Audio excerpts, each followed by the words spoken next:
Means இப்ப நம்ம எல்லாம் இருக்கிறதுனால பல பேர் எல்லாரும் போட்டதுனால எவ்வளவு எல்லாரும் கைது பண்ண முடியல. எப்படி மீன்ஸ் போடுறான்?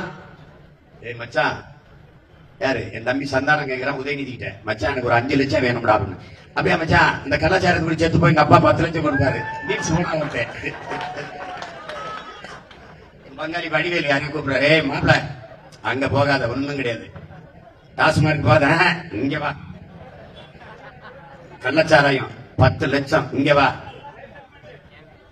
இன்சூரன்ஸ், அது என்ன இன்சூரன்ஸ், மாசம் மாசம் பணம் கட்டணும், செத்தப்பறம் கொடுப்பாங்க, அது கொடுப்பாங்களே தெரியல பாரு.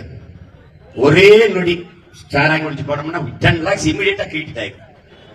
எதுக்குடா போய் இன்சூரன்ஸ் கட்டிட்டுங்கிறான். எவனும் பதில் சொல்ல முடியல. என்னமோ ஒரு கிரியேட்டர்ஸ் தேடுற, இவன் தான்டா உண்மையிலே கருத்தியாளன், புரட்சியாளன், புதிய சிந்தனையாளன்.